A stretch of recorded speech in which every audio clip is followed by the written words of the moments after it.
that, and then I'm going to turn this on. And I'm going to put this here, just by you. And I'm supposed to look into this thing? Yeah, you're fine. Or look at you, or look at you. Yeah, anyone, anything. yeah. Well, just a conversation. So my Okay. name is Jordy Izzard, and I'm an Alumni Relations Officer at SAIS, and I'm here with Ruth Swanson, who's the Director of Development at SAIS. And today's date is June 8th, 2011. And we are here with Ken Guenther, who's from the SAIS class of 1959 and has graciously offered to give us his time in a conversation. So thanks so much for being with us today. And we'll just start again with where, what we discussed, which is what originally brought you to SAIS? Jordy, Ruth, great to be here. Very neat project. Okay, what brought me to SAIS? We're looking at a different time and a different age. We're looking more than 50 years ago. And I went to a feeder university, so to speak, that had just inaugurated a non-Western civilizations program. And I was a key student of the non-Western civilizations program, which was focusing on Asia, Southeast Asia, and South Asia. And one of the professors at this University of Rochester non-Western civilizations program had a relationship with SAIS. I worked with him when he was writing a book on Japan way back then. And Japan emerging from the Second World War. And he acquainted me with SAIS, opened the door to SAIS, and suggested I go to SAIS. And when I said yes, he got me into SAIS with a very nice fellowship. That's great. That's great. And we were so glad to have you at SAIS. And when you were here, tell us about some of the memories you had in 1958-59. It was a very different world, and reflecting the very different world, it was a very different SAIS. I mean, SAIS was in a former girls' school on Florida Avenue. It was a very small school, and the library was the former women's gymnasium, and you still had the sweet aroma of sneaks in the library. It was before the computer age, so it was lecture, reading, taking notes, and different from today again. We lived in the classrooms were in a building next door and on the first floor, and we lived happily ever after together. On the second floor in rooms, dormitory-style rooms, 2 people in each room. No bathrooms in the room. There was one or two common bathrooms. I can't remember. There were women in our class, but I don't remember women living in the dormitory, which is again a very, very different world. Do you remember any professors when you were there? Yes. That stood out for you? It's a very good historical question too. One of the most significant professors, and also one of the most eccentric and erratic, was Paul M.A. Linebarger. And Linebarger was the professor over China, Taiwan, Asia, and he had a glass eye. And now and then he would take his glass eye out and roll it down the table at an offending student. Did you ever have it rolled to you? I was never an offending student, obviously. He wrote a book a year on China, Taiwan. He was tied into some way or another with the Kuomintang government that had gone to Taiwan after the Red Chinese had taken over China in January 1949. And after he wrote his book a year, he'd take us to the Peking duck restaurant. And that's where I had my first Peking duck, let alone my first excellent Chinese food. Is that in Virginia? It used to be off Connecticut Avenue, just on Connecticut Avenue, just down from Chevy Chase Circle. And does it still exist? No, it does not. Okay. But Peking duck definitely does exist. Yes. And I think the best Peking duck restaurant in the Washington area now is in Virginia. I've been there.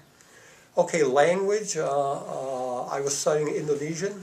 At that time, your Southeast Asia program was still in the formation stage, and they were looking at Yogyakarta, Indonesia, and they were also looking at Rangoon, Burma.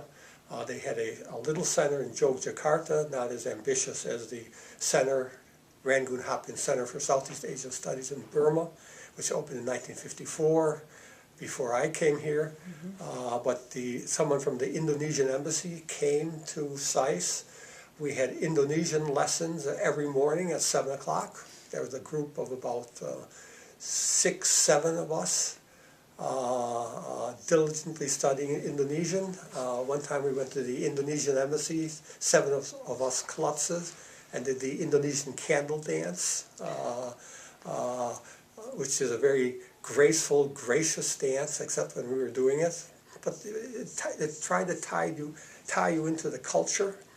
And then the key moment for me was the dean, who had an interest in Southeast Asia and Burma, Dean Thayer, invited me to go to have dinner with him, with the Burmese ambassador.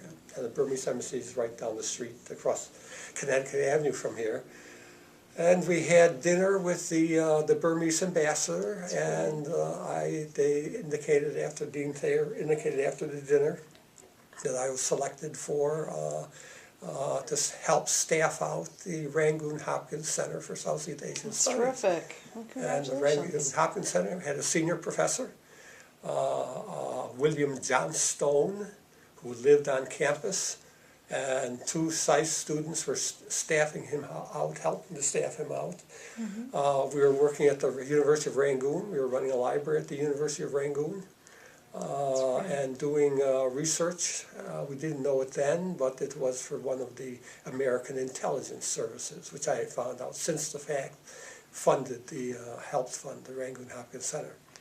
Other professors, there's a Professor Phillips, who's very, very good in economics. Isaiah Frank, I believe, was there, even way back then, again, economics. And that's about it. That's terrific. You did a lot while you were here. And I'd love to hear a little bit about your career, actually, a lot about your career. Yeah. One other thing. I mean, sure. You now have a very neat Rangoon Hopkins Center, which I last visited when I was coming back from Burma in 1959. At that time, there were 3 Italian students among this very, very small student body. All 3 went on to have a very distinguished career in the Italian Foreign Service. I believe they had their first year in Bologna and then came to Hopkins, Washington for their second year. And this was, we also had an Indonesian student who was from the Indonesian royalty. We had a Finnish student, someone called Klaus Tornud, who went on to become the Finnish ambassador to the United Nations.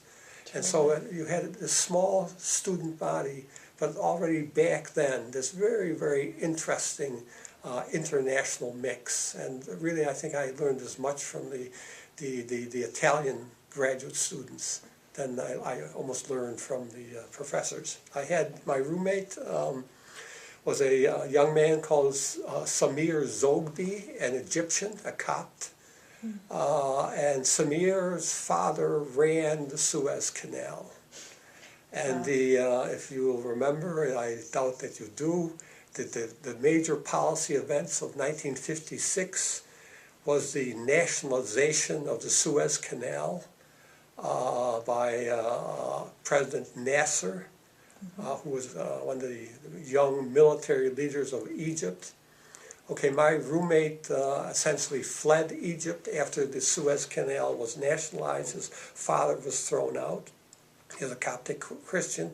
And I remember he came and his sole financial resources were $4,000 in cash. And that's how he funded his time at SAIS. The other major event in 1956 was that the Russians invaded Hungary. At that time you didn't have an Arab Spring. At that time you had an Eastern European Spring just beginning to break out. and the Russian military forces were sent into Hungary, and there was a slaughter of the students in Hungary by the Russians and the security system. So you had the nationalization of the Suez Canal. Okay, why was the Suez Canal nationalized? The U.S. and the British and the French would not finance the construction of the Aswan Dam, which was the pinnacle, the monumental hoped for achievement of Nasser. So Nasser, in retaliation, nationalized the Suez Canal. The Israelis, the British, and the French invaded, and believe it or not, during the administration of President Eisenhower, the U.S. did not support the invasion to try to take back of the Suez Canal. And that was sort of a policy framework that the conflict with Russia, anti-colonialism, and then going to Burma. And again the role of the Russians in Burma, the role of the Chinese in Burma, and Burma in a way was all about China. It just came out of the Korean War. The U.S. fought China in the Korean War. We go to Burma, Rangoon Hopkins Center, and the foundation block of Burmese foreign policy is we don't want to become another Korea. Okay, and why would Burma have concerns, worries about becoming another Korea? Again, when Mao came in 1949, and the Kuomintang, Chiang Kai-shek went out to Taiwan, there was a significant number of Burmese who fled into northern Burma, into the Golden Triangle. And when the Chinese misbehaved, China was closed. Where China was closed, you could just look and imagine what was there. Eisenhower would threaten the Chinese that we're going to unleash the Kuomintang troops in northern Burma and send them into the soft underbelly of the Yunnan province in China. Fascinating. Wow. That all just came out so like it was yesterday for you. That's great. Yeah, it was. At your guys' age, that is yesterday, yes. Oh, that's terrific. Great memory of events going on then. And tell us a little bit about when you left SAIS. What did you do when you first left, and how did your career evolve? Okay, I mentioned the non-Western civilizations program of the University of Rochester, and under Vera Michaels Dean, India. I worked for a professor who was writing a book on Japan, and I bumped into a very unusual associate professor who had just joined the faculty of the history department of the University of Rochester. So this would be 56, 57. His name was Harry J. Benda, and Harry J. Benda was a Czech Jew. When the Germans moved into Czechoslovakia, he fled to Holland. The Germans fled into Holland. He fled to Indonesia, which was a former Dutch colony. He landed in Indonesia just in time to be interned in a Japanese prison camp with the ruling elite of Indonesia. And he spent 4 years in a Japanese prison camp. And he came out of the prison camp knowing Dutch, German, English, Indonesian, Japanese, and so he became one of the leading scholars in Southeast Asian history. His thesis was the Japanese occupation of Indonesia, focusing on Japanese occupation of Southeast Asia, focusing on Indonesia. His book was The Crescent and the Rising Sun. We still could learn a lot from The Crescent and the Rising Sun, how occupiers treat an Arab country. Indonesia's Arab. I became sort of a disciple of Harry Benda, and while I was in Burma, he went to Yale. I came home from Burma here, and then there was the choice of taking a PhD or starting a PhD program at Hopkins, not SAIS, Hopkins, or going to Yale with Dr. Benda. And I decided to go to Yale with Dr. Benda, and I started at Yale in their Southeast Asian history, Southeast Asian history program, Japanese occupation of Southeast Asia, focusing on Burma from 58 to 59. Then I decided in my wisdom that I really wasn't an academic. I wanted to be more actively engaged.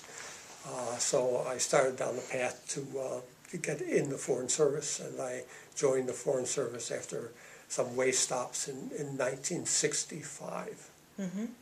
And where did the Foreign Service take you?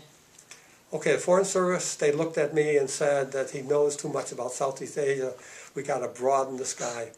And so they broadened me and they sent me to Chile. And I was in Chile from 1966 to 1968. And in Chile, I was the control officer for some interesting people. I was a control officer for President candidate Nixon, who was refurbishing his foreign policy credentials and visiting 67 countries before running for the presidency. In November 1968, I spent a morning with the soon-to-be president, and I, more significantly, in retrospect, I was the control officer for 3 days for Senator Jacob K. Javits, Republican of New York, senior member of the Senate, Minority Party, senior member of the Foreign Relations Committee.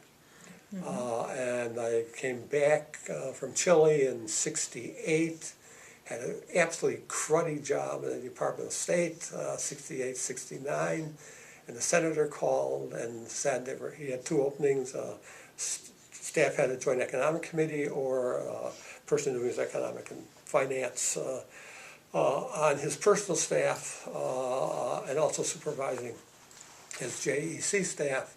So I left the Department of State.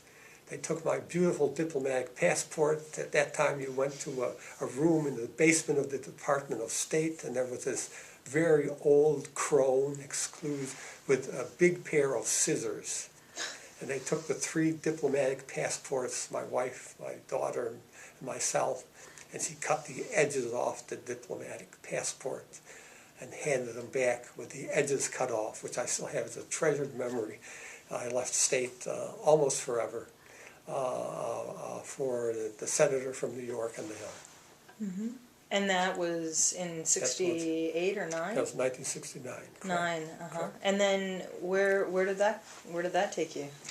I also did his Latin American work, his banking work, and his financial work, and there's another chapter. It took me to a presidential appointment, and I was the alternate U.S. Executive Director of the Inter-American Development Bank. And there was a key happening at the bank while I was at the bank. At the bank from 1969, at the bank from 73 to 1974. I left Javits staff in 73. Recall I was in Chile earlier. I was not in Chile in the election of 1970 when the far leftist candidate won, Salvador Allende, and you had the massive swing to the left in Chile. The story that is not told is that it was a 3-candidate race in 1970. You had Allende on the far left, you had the Christian Democrat Radomiro Tomic in the center, and you had someone called Alessandre in the right. And Nixon, who had visited Chile in 1967, knew Chile. And for whatever reason, Nixon, Kissinger decided to dump the candidate of the center and go with the candidate of the right. And the candidate of the right lost narrowly. So the candidate of the left, Allende, won in 1970. So you had this enormous swing to the left. A swing to the left that was very antithetical to U.S. goals and foreign policy. We were very much against the Allende regime. At the Inter-American Development Bank as a U.S. director, my job was to make sure that not a penny went to Chile. And there was one very, very dramatic moment. September 11th, 1973. Wow. The board was meeting in a pre-decisional meeting on the loans that we are going to grant on Thursday. And the president of the bank never came into a board meeting when we met on Wednesday. The board met on Wednesday and Thursday. That Wednesday, September 11th, 1973, the president of the bank came into the boardroom and indicated that there was a coup in Chile, and President Allende had died in the coup, at which time the Chilean alternate executive director representing Chile threw himself on the board table, hollered, screamed, and sobbed. And then the bank, the next week, took the decision to change the annual meeting from where it was going to be held in April 1974, to hold it in Santiago. And the bank also began moving to process two ill-conceived loans to Chile that would be approved at the board meeting in Santiago in April 1974. I signed the loans in Santiago to the new Chilean military junta in April 1974. The head of delegation was the Secretary of Treasury, George Shultz. George Shultz was the head of the delegation, and shame on us all. We were in a major auditorium in Santiago for the annual meeting, and the Chilean junta walked in. Pinochet was the sort of de facto head of the junta, but the junta was 4 military men. 2 of the 4 were goose-stepping. Oh. And the U.S. delegation, led by Secretary Shultz of the Treasury Department, applauded as these 4 people goose-stepped in, and we also met, just in passing, socially, Pinochet. Wow, fascinating. And then I decided there was enough of the Inter-American Development Bank. Interesting about the Inter-American, just a very, very, very short little footnote. The Inter-American Development Bank, the U.S. role in the Inter-American Development Bank is always a power play between the Secretary of Treasury and the Secretary of State. And if the Secretary of State back then decided that he wanted to step in, I mean, Kissinger would beat, as Secretary of State, would beat any Secretary of Treasury on a major policy issue. Most of the time, things didn't get to the Kissinger level, and that's how the Treasury controlled the IDB, and they controlled the IMF and the World Bank. And I'm sure that continues until today. Okay. I had left Senator Javits, as indicated, in 1973, went to the Inter-American Development Bank as U.S. Director, 73, 74. And then the trade bill of 1970, what became the trade bill in 1974, was pending. Big trade bill, one of the biggest trade bills that's ever conceived and passed. And so I was called to the White House to get the Trade Act of 1974 passed. And when I got the Trade Act of 74 passed, and again, luck, fate, which are major business in everybody's life. Talent, luck, fate, luck. The SCR, I was the ranking, I was brought in as the ranking civil servant, even though it was obviously a political appointee. Really charged for getting the Trade Act 1974 passed, which contained Jackson Vanik, which is still alive, a major issue with the Russians, as you may know.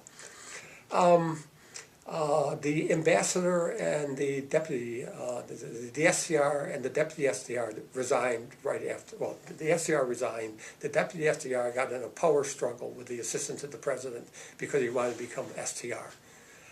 Problem was, it was the Ford White House. He was a Democrat.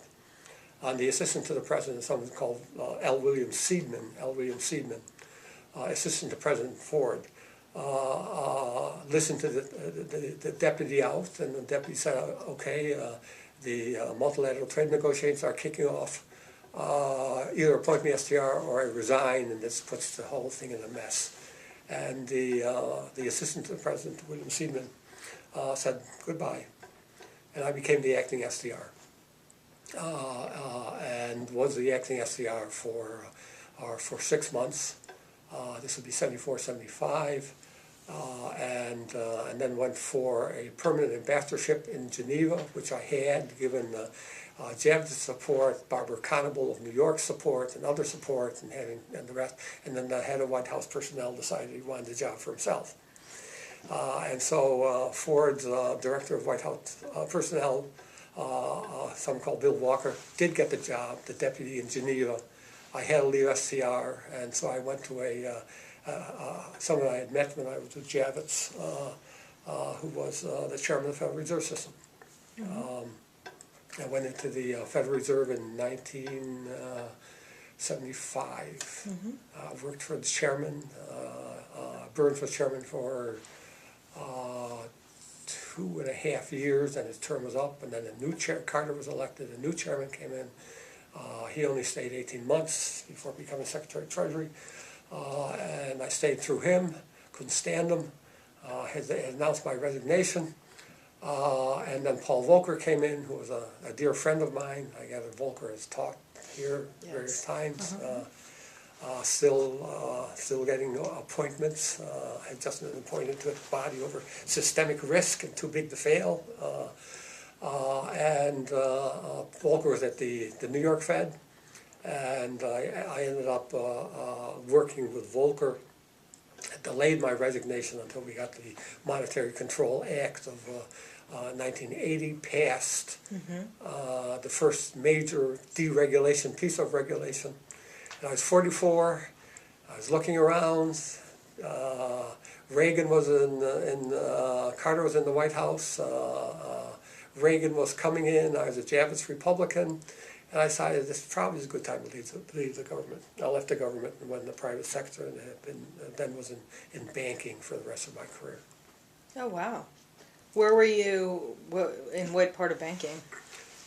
Surprisingly enough, I was the assistant to the Board of Governors of the Federal Reserve System.